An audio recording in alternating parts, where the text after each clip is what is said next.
Hello my fellow chef knives enthusiasts! In this video I'm going to show you my Takeda Gyuto and Takeda Nakiri.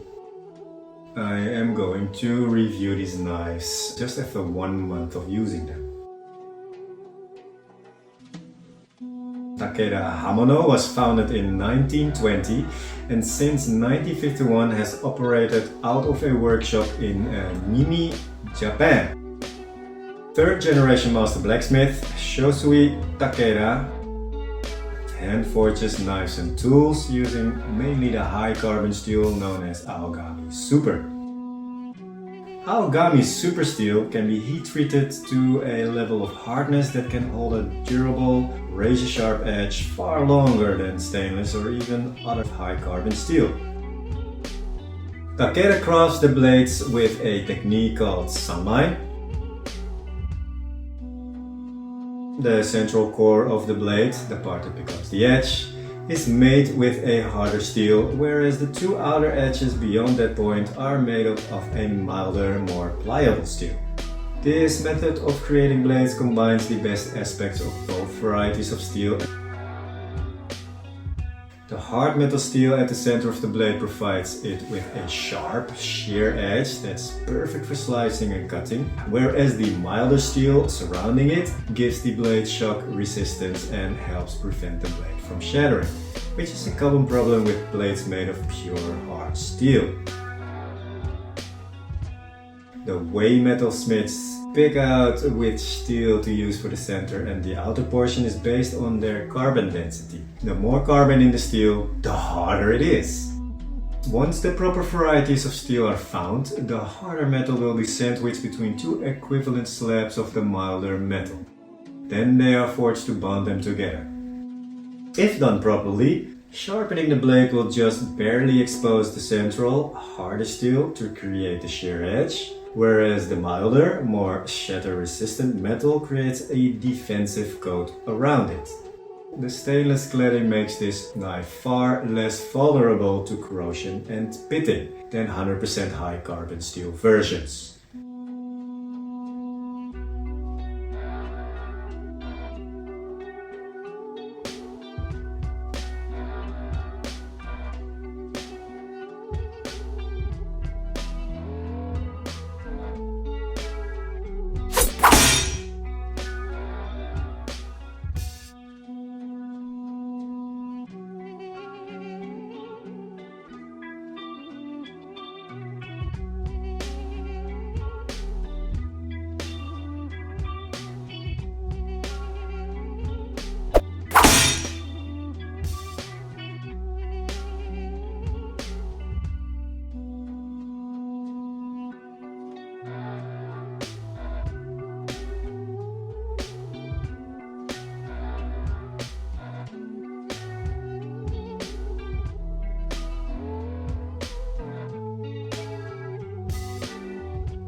Takeda knives are fitted with a traditional octagonal rosewood handle and pakka-wood ferrule.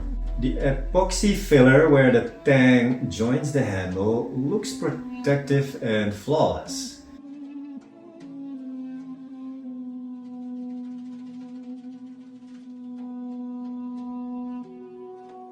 The outer stainless layer has an attractively rustic, blackened kuruichi finish. It is made of the scaly residue of the forging process.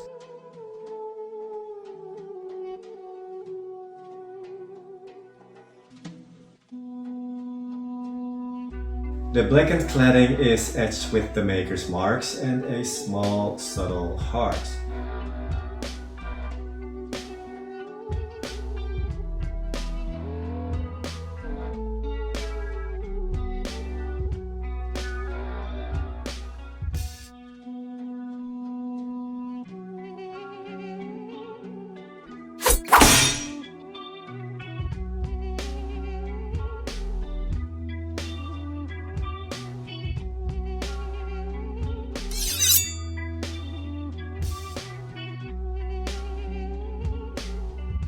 While the knife looks rustic and clunky at first glance, picking it up reveals it to be extraordinarily light, well balanced, and graceful in the hands. The hammering on the Takeda nas is so pronounced that there is a hollow in the middle of the blade. The slight concavity of the blade and the kuruchi finish is supposed to help with food release. The shape of the Gyuto is not traditional. The tall profile and point that bends down makes this Gyuto look more like an oversized santoku.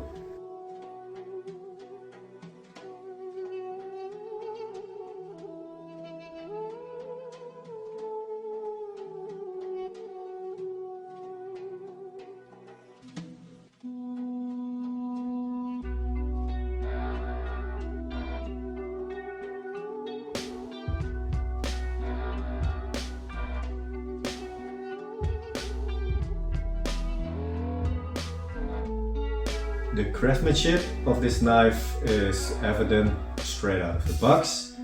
The black kuruchi hammered finish gives a rustic wabi-sabi beauty to the blade. I especially like how the kuruchi finish covers almost the whole blade. Only the edge and just a little bit above the edge there is no kuruchi. You don't see that a lot on other Japanese knives with a kuruchi finish. Usually the kuruchi finish ends somewhere around here, like you can see on these blades. The kuruchi finish is perfectly imperfect. The kuruchi finish feels pretty durable and it will probably take a long time for it to wear off in normal use. It will wear off throughout the years, of course, but I think in this case it will take a while. The Aogami Super Steel core used to be laminated with softer carbon steel, but from around 2012-2013, Takeda stopped doing this and started making these stainless clad NAS blades. NAS knives have a much smoother, less hammered looking kuruchi finish than the old Takedas. They changed from Aogami Super to NAS was in order to adapt to a surge in demand from Western cooks.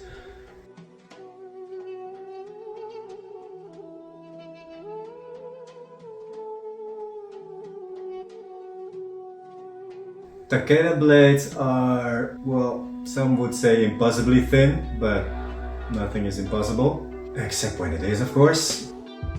But yeah, these are definitely featherweight category knives. It is definitely the blade geometry that sets these knives apart from a lot of other knives. While many high-end Japanese knives rely on asymmetrical 70-30 beveled edges for added sharpness, Takeda's blades have an even 50-50 bevel like Western-style knives. With their symmetrical handles, this makes the knife suitable for both righties and lefties.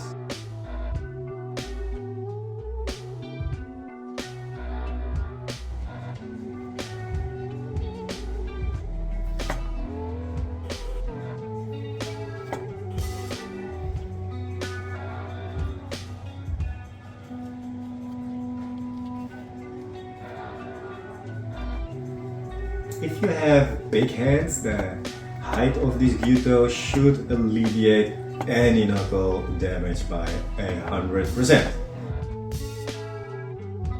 There's lots of knuckle clearance on this one.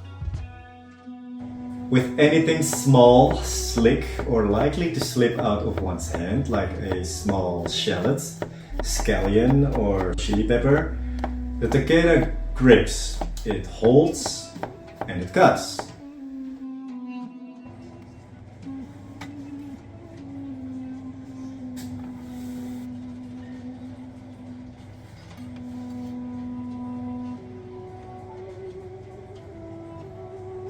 It's a pretty good combination of edge geometry, edge sharpness, refinement, and toothiness. With other ingredients, the Takeda performs best when used quite aggressively. And to be honest, I'm not much of an aggressive cutter by a long shot. And I must say, using a softer or more controlled chop drops performance considerably. The knife speaks most clearly when it's used a bit aggressively, usually with something resembling a chopping or aggressive push or pull cut drop motion. So what am I saying? This knife is not for me? Yes and no. As I said, I'm not an aggressive cutter by nature, but that's the cool thing of owning so many different types of knives and styles of blade geometry, steels, that every knife kind of forces me to adapt to the knife instead of the other way around. I'm not so much the person that just wants to buy the knives that are specifically great for me and my preferred cutting style.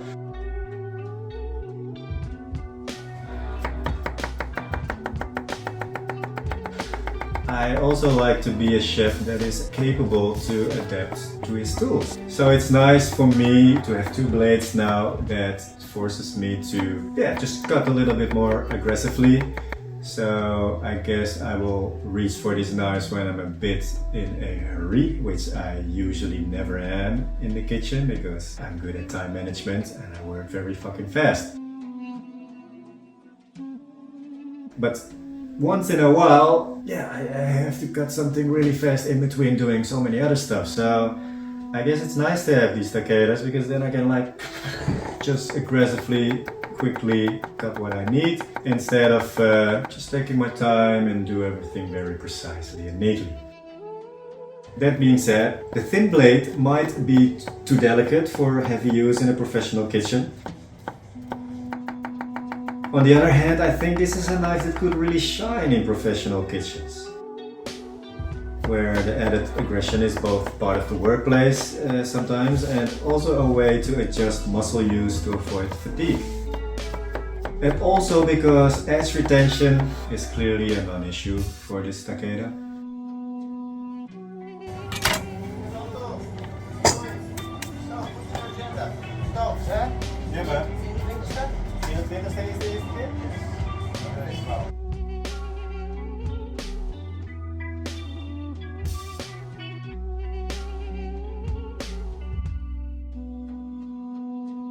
These striking hand-forged knives by Shoshi Takeda might not be ideal for every cook or every type of kitchen task, but boy, oh boy, are they nice.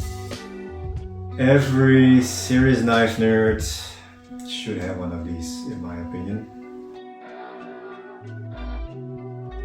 These Takeda knives are amazing. What, you don't believe me? Try out one of these yourself, and if you don't enjoy it, just know that you're wrong and people don't like you.